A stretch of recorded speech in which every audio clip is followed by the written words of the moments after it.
A plan by the European Union Council to torpedo Hungary's economy has been leaked to the Financial Times, which reported Tuesday that the Council plans to withhold EU aid to Hungary in order to discourage foreign investment, weaken the Hungarian currency, and drive up unemployment. A spokesperson for the Council refused to confirm or deny the existence of the plan, saying it does not comment on leaks.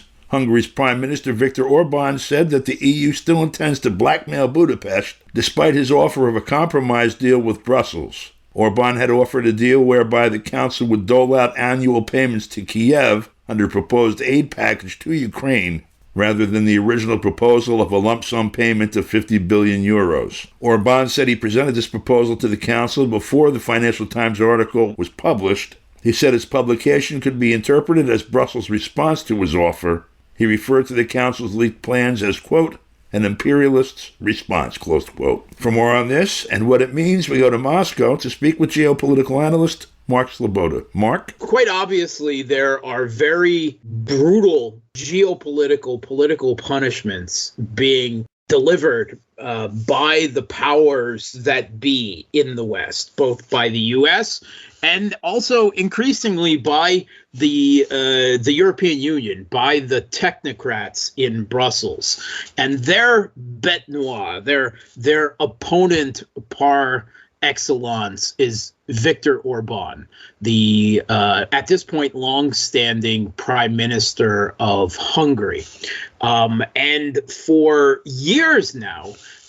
He and the technocrats in Brussels have been at war, and they have been withholding tens of billions of euros, right? Approximate a little bit more in dollars, of funds that, by the EU's, shall we say, redistribution program were earmarked for Hungary, but have been frozen and denied to the Hungarian people because they're trying to force Budapest until he liberalizes his conservative policies on migration, LGBTQ issues, and doing what he can to within the framework of Hungarian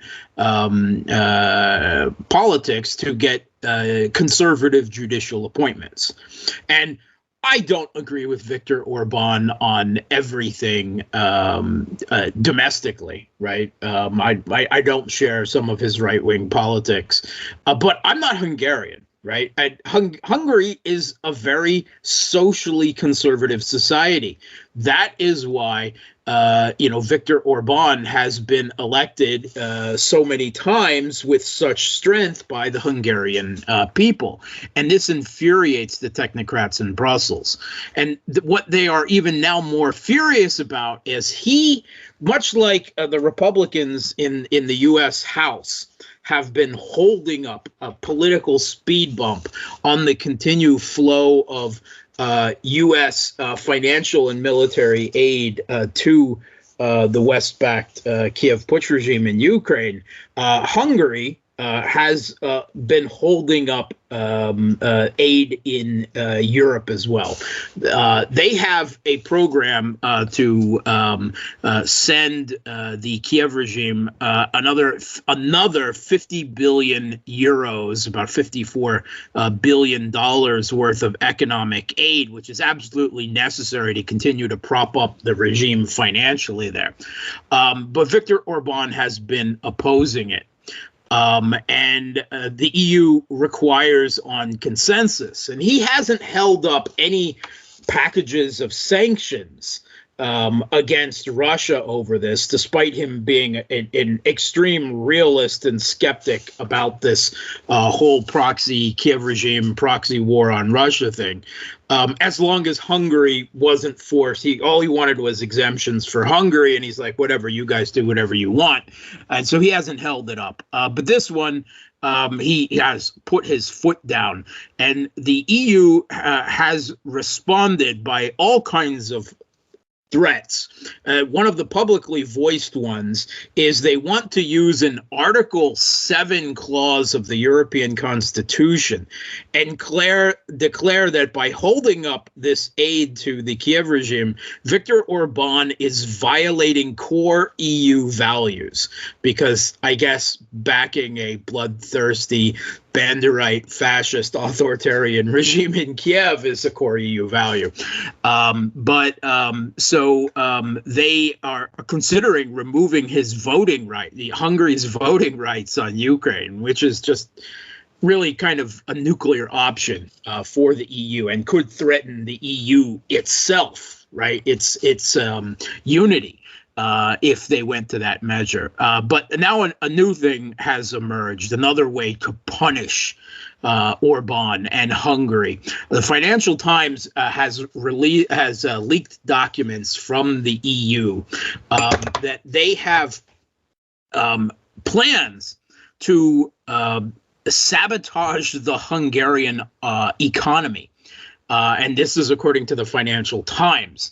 The headline there is, Brussels threatens to hit Hungary's economy if Viktor Orban vetoes Ukraine aid. So what they basically did is they identify the weaknesses of Hungary's economy in the paper, and they come up with an action plan to destabilize one of their own members' economies to punish him for not going along with the foreign policy, the geopolitical orthodoxy of this proxy war against Russia in Ukraine, which is really shocking. I mean, this is economic war. And it should also be seen, I believe, Viktor Orban is calling it blackmail, but I think it goes further than that. This is what is essentially a color revolution attempt. This is trying to destabilize the economy, to destabilize society, so that society gets, upset with the government and seeks to change the government. This is essentially what the EU plan is here. And it wouldn't get their aid to Ukraine. It's a punishment, right? It is lashing out in spite and fury. And the EU presents itself as some type of postmodern liberal democratic institution. But what it really is an authoritarian, bureaucratic, technocratic bloc. And in many ways, I believe, a sovereignty and nation destroying institutional machine.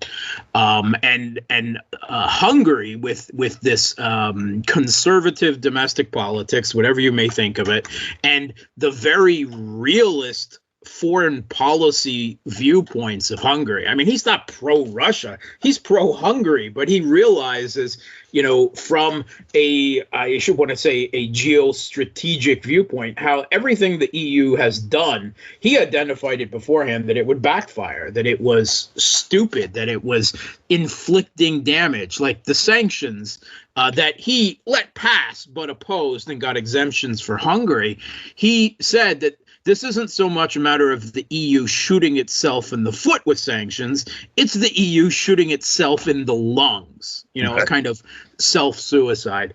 And he has vowed once again to deny this. And actually, he presented a compromise to the EU Council before this paper was leaked. And that all he wanted was, if this $50 billion package over 4 years was instead broken up into 4 separate packages that were voted on every year, because he says we don't even know what's going to happen in Ukraine in 3 or 4 months. And that seems pretty reasonable to me. That's what he was demanding in order to lift the veto on it. And evidently they've responded. This is their response, that they want to punish him, which is just amazing.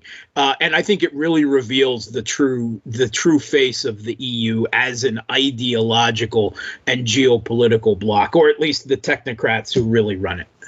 What's interesting about it, the invoking of Article 7 back in 2018 even rests on accusations that in Hungary that weakened judicial independence, perpetuated cronyism, diluted pluralism and abused emergency powers, which is exactly what they're doing, threatening to do or planning to do to Hungary in response. So I'd like to thank you for this, Mark, and we'll speak with you again next week.